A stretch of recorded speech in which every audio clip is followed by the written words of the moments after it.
Folks, my name is Rudy. You're watching Alpha Investments. Today we're getting right into it. 2022, Rudy doesn't screw around, except with washers and dryers. Yes, every time we think we understand what's coming with Secret Lair, wizards like to say, hold my chalupa, come down to the basement and get yourself a popsicle. And I do that, and what happens? The rules change. So if you've been living under a rock, or if you've been digging a hole being a carrot and looking for lawnmowers, Wizards of the Coast announced that the newest Secret Lair, going with this astrology theme. They've changed the... Normally it's like an open window, maybe 5 days, 10 days, 15 days, or even 30 days to purchase the Secret Lair. And then they print essentially however many sell, that's how many they print, that's how many goes in the market, maybe plus or minus maybe a couple extra percent as a buffer for returns, lost packages, and all kinds of silly stuff, Well, apparently this new batch of Secret Lair is going to be kind of astrology related with starting off with Capricorn, Leo? I don't know, I'm terrible with that stuff. Whatever the month is, and I guess they're going to be releasing basic lands of each Secret Lair with each astrology month lineup, whatever. And apparently you're able to buy this for the entire 2022. So, let's discuss the rationale here. Obviously, they're doing it because, well, there's only one reason Wizards makes a change or goes in a different direction. They see the potential to make additional top-line revenue, which means selling more units.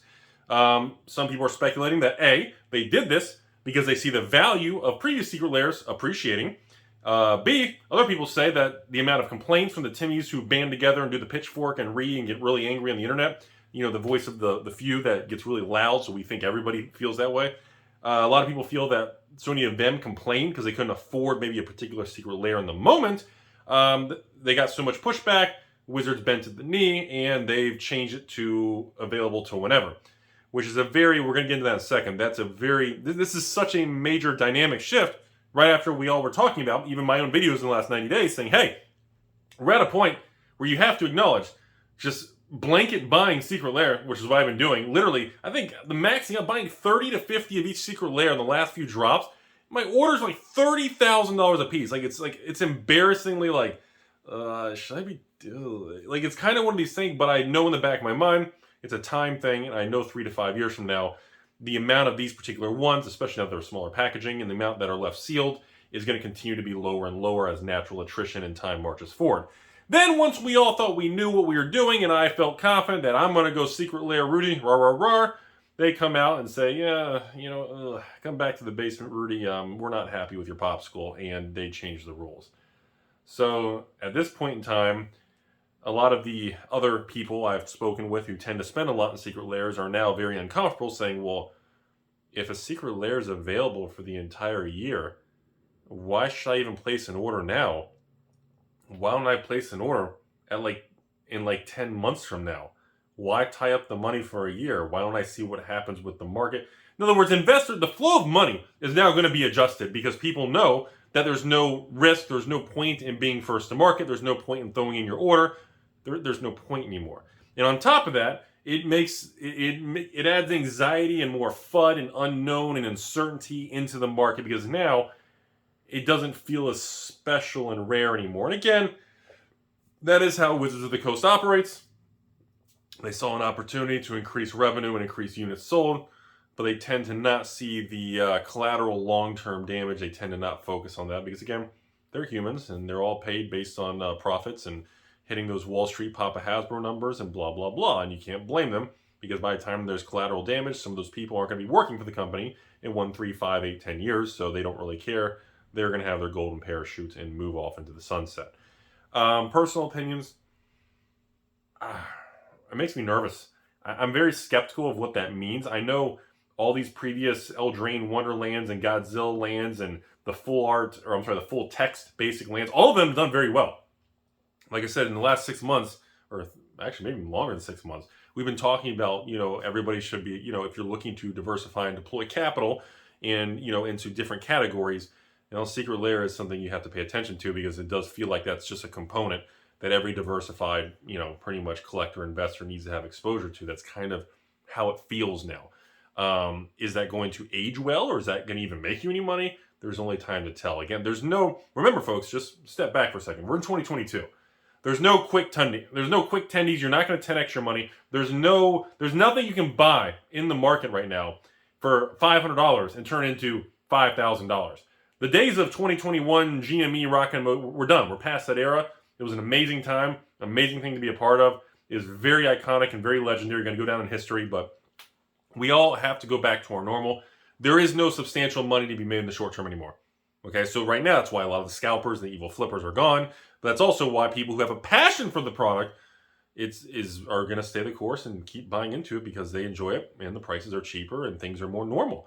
And in the 6 years I've been on YouTube, besides the last 12 months, maybe 15 months, well, maybe 18 months, I got mid 2020 all the way to the end of 2021. No, about 12 months. I mean, besides that 12-month window, the other 5 years I've been on YouTube, this has been the norm. So yeah, the biggest thing is I don't know what that means. The risk level has now, the entire risk and the perspective of this product has completely been changed. And at this point in time, even I don't know if I am going to make a position. I don't know how I feel about spending that much money on just basic lands. I don't know how I feel about buying into something that's special, but there's unlimited print run for a year. Which I know, in theory, I mean, is that really different than a standard box? Is that really different than a draft box or a regular set? Because many people are going to argue, Rudy, that's the way Wizards does draft boxes and set boxes. That's the way all their products are. Unless you're Time Spiral and, of course, Jeff Bezos. But, I mean, most products, that's what they do. They just keep selling it for a year and they cut it off. So they're going to kind of match that. I guess. But follow me on this. Okay. So let's say we hit December of 2022. Are there going to be all these 10, 12 secret layers of different astrology things? So all these secret layers are just going to be sitting there available in December and you can place orders for all the, like there's going to be literally what, 10, 20, 30, 40, 50 different secret layers just sitting available at any time all year? Like it doesn't feel as special anymore, but I don't know. Maybe that's just how it is. I mean, it's like opening any new Magic product. You get so many full art, alternate art, shadowless, first edition base, light stamp, no frame, ultimate box topper, extended art, frame. I mean, there's so many etched foil, cold foil, warm foil, microwave foil. Like you can't even, there's so many variants. It's just like, it kind of, nobody cares about that either.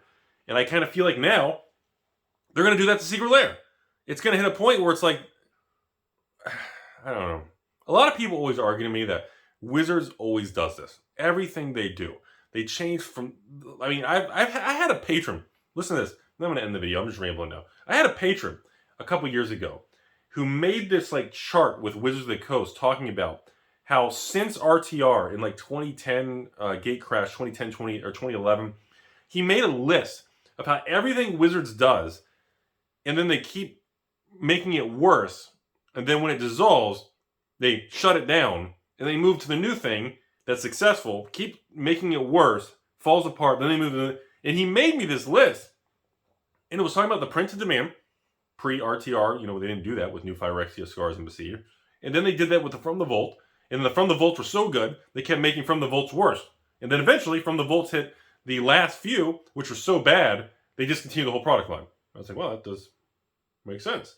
They did with core sets, and then core sets got more and more diluted. They discontinued them and they brought those back. And then they did that with lottery cards. Like, they started doing lottery cards, and then they were so successful, they started saying, we're going to do them in all the sets. Fell apart, Invocation's disaster. They scrapped them. And it's like, wow, they do that with a lot. Now you look at the Commander deck sets. Commander deck sets from 2013, actually, original Commander, 2011, 2012 Commander, the Commander Arsenal, 2013 Commander Mindseas, and the second what they call the alternate alt wave of Commander 2013 that had the double Mindseas decks.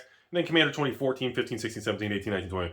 And now, Commander has been so diluted, and the value's been watered down so much, and now you have Commander with every standard set. There's so much Commander that they are literally some of the worst selling new Magic products now. And it's like, wow, that patron was right. Like, literally, you follow the trend of this stuff, and you can kind of gauge the direction of Wizards and how they're going to handle it. You can tell they're going to keep doing it until they just annihilate it, and then move on to the next damn thing. And now, like do you guys remember Secret Lair? Same path. We started Secret Lair, there was a limit of what, 10? Or no, limit of a couple? Or 5 or 10? I was told. Then they raised the Secret Lair limit to like 20. Then they raised the Secret Lair limit to like 30. And everybody went crazy. Then they raised the Secret limit to 40 or 50. Now I'm being told there's essentially no limit on Secret Lair. You can place like a $100,000 Secret Lair order. I'm being told. And that's how they do it. That's how Wizards does this. And I don't know if that's a function of capitalism being just not done healthy, or just continuing, evil greed monster Rudy approach. I don't know if that's, I don't know what behind the scenes causes that. But Wizards has such a strong, reliable track record of taking that path. I mean, now we're in a situation where Secret Lair, you can order as much as you want, and the limited quantity you could order is gone. The uniqueness is gone. How long you have to order it is now gone. Like, it's drifting so far from the original, it's kind of like there's a chance the Secret Lair, I have to admit, may not be special anymore. Because if you can go on the website in a year from now and get all these Secret Lairs from the last year just sitting there whenever you want, I mean, suddenly it's not really that much, it's not special anymore. Yeah, so it is what it is, I guess.